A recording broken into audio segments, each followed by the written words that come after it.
Ahsoka walks into one of the rooms inside the ship they're traveling in to find Sabine training with the human-turned droid, Huyang. The Jedi takes the lead and asks Sabine to put on a visor that blocks her vision completely, as Ahsoka plans to train her in the Zatoichi method. Relying just on her peripheral senses, the Mandalorian Sabine needs to detect any incoming attacks from her master, but her temper and frustration over her recent failures make her impatient. Ahsoka quickly lays Sabine out on her back and then corrects Huyang's assumption that Sabine can't use the Force. Ahsoka reminds them that all living beings can channel the Force, and it's up to the user to hone it to the level of a Jedi. Leaving Sabine to try awakening her Jedi abilities, Ahsoka mentions to Huyang that she doesn't expect her Padawan to become a Jedi but only hopes that Sabine can just be herself.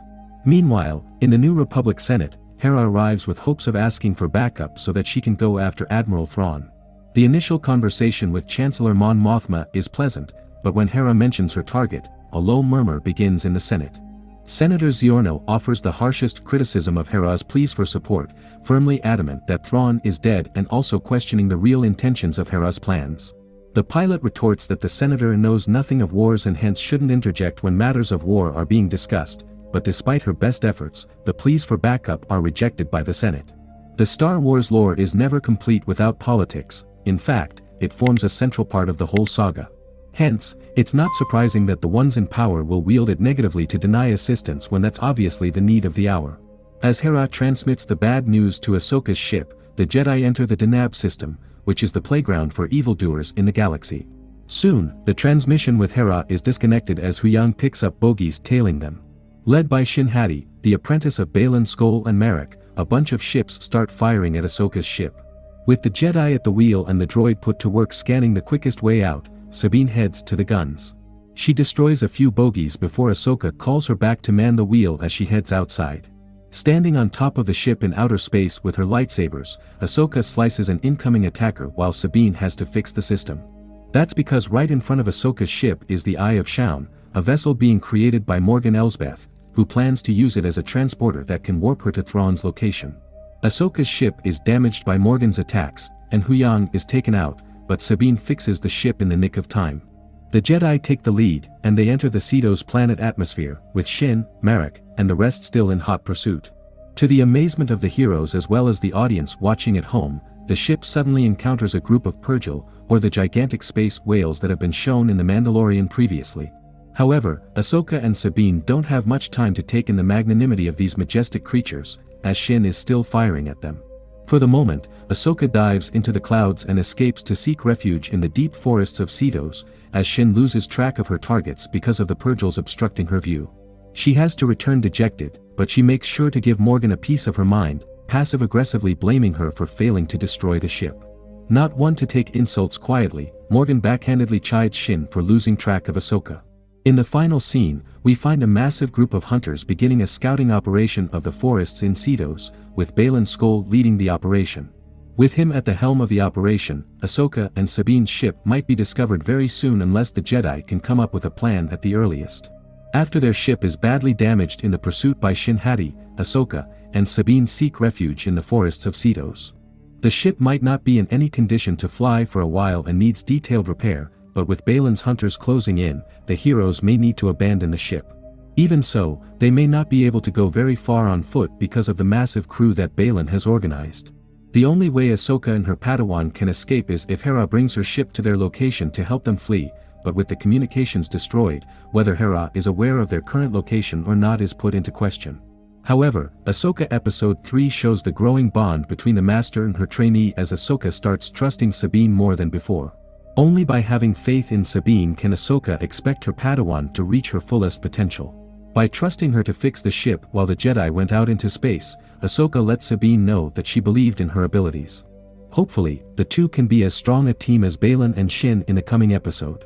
The fourth episode opens with Ahsoka, Sabine, and Huyang fast at work as they try to fix their ship to the point that it can escape the forests of Seatos. However, trouble is looming nearby, as unbeknownst to the three of them, a scout spots the ship, as well as Huyang, who is the only one outside the ship.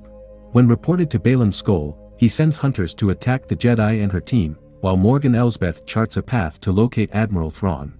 There's help on the way, however, for Ahsoka, as she's been able to contact Hera Syndulla and a few other New Republic pilots, including the genial Carson Teva.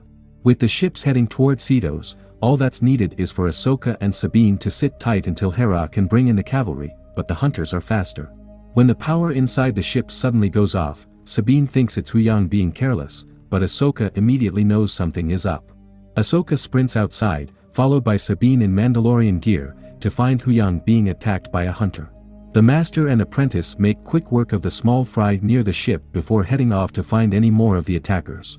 Huyang calls out to them, pleading with the women to stick together because that's when they're at their strongest.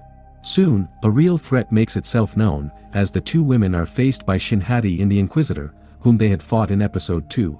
As Ahsoka takes on the Inquisitor, Sabine decides to settle the old score with Shin. Meanwhile, Morgan is charting the path to Thrawn's location and has commanded her driver droid to warm up the Eye of Sion so that they can jump into hyperspace.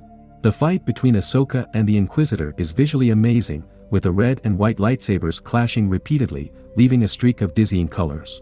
In the end, her experience and mastery over the Force came into play, and Ahsoka managed to slice the villain's body, making it collapse into the ground. Sabine pleads with her master to head to the location where Morgan is firing up the ship to stop them from fleeing, while promising to take care of Shin. With Ahsoka going off, the two trainees begin fighting, although Shin's skills with the lightsaber render Sabine unarmed, and she needs to fall back on her Mandalorian weapons to counter. However, that's not enough to keep Shin down, and she manages to knock out Sabine once more before heading to where her master is. At the prime location, the ship is almost ready to take off, with the map finishing the final charting to Thrawn's location, when Ahsoka runs in and throws the map away, thereby singing her hand. Baylan Skoll understands his duty to defeat the Jedi so that they can achieve the greater good, even though it'd mean launching a war. Being a veteran of many battles, Baylan knew he couldn't take Ahsoka lightly, and the two started fighting. She started gaining on him until Shin arrived, making the Jedi think her apprentice didn't make it. Using the Force to knock Shin out, Ahsoka delayed for too long, leading to Baylan throwing her off the cliffs, leaving her fate unknown. Soon afterward, Sabine returned and held the map in her hand, determined to blast it to bits. It came down to Baylan to convince the Mandalorian to not only hand over the map but also come with them willingly to Thrawn's location. Baylan appealed to Sabine to think of her friend, Ezra Bridger, and that he'd be able to take her to him because he'd given her his word. He added that, unlike her previous master, he aimed to keep it. With his reassuring voice and the face of an old soldier who was too jaded to lie, Sabine gingerly handed the map to Baylan, and he immediately placed it in a stand to restart its charting. Shin had come to her senses and started choking Sabine, but her master asked her to let go because he promised to take her with them. With the charting complete, it was time for the Eye of Sion to take flight. By that time, Hera and her team had spotted Morgan's ship, but before they could approach it, the Sion jumped into hyperspace, and the resulting pressure led to two of Hera's teammates crashing down. Sabine had been taken captive into the Sion as a prisoner, but she knew that had it been anyone else but Baylan, she'd be long dead by now. Ahsoka came to, but she wasn't in the waters below the cliff from where she'd been thrown. Instead, she found herself on a translucent pathway that seemed to go on for all eternity and heard a familiar voice. Standing before Ahsoka was her master, the Jedi who made her into the fighter she'd become. It was none other than Anakin Skywalker, aka Darth Vader, who looked as young as he had before he turned to the dark side. The question that's now on everyone's mind is whether Ahsoka died and went into the Netherrealm, which is why she can see her master. However, this is just the world between worlds, and even living beings can come into this place, as per Star Wars lore. What we don't know is how Ahsoka got into this world, where she met her master, and what she will need to do to escape this place. In any case, she's very much alive, and we can thank Baylan for that. Had he wanted, he could have run his lightsaber through Ahsoka's guts and killed her instantly. But being a Jedi veteran, he knew the value of keeping someone alive who knew how to use the Force, and he could be responsible for where Ahsoka has ended up at the moment. The fourth episode ends with Ahsoka reuniting with Anakin Skywalker, and this is their first meeting after he fought her at Star Wars Rebels. In this world, he doesn't seem to possess any of the evil that Darth Vader was about and instead looks like the fresh-faced young Jedi he once was. One thing that many might question is why Sabine decided to go with Baylan. Earlier in the episode, Ahsoka had suggested a possibility where they might abandon the search for Ezra if it meant stopping Morgan from reaching Thrawn. Sabine hadn't liked the idea one bit but couldn't retort against her master, so when Baylan offered her a chance to meet her brother, she hesitantly accepted. While her heart was worried for her master, the need to see her brother was stronger, so she went with Baylan and his people. However, whether Sabine comes to her senses and realizes that Morgan, Shin, and the other new Empire loyalists are pure evil or she stays with them for good, only the next episodes will tell. Thank you for joining us on this journey, and I hope you enjoyed the episodes of Ahsoka.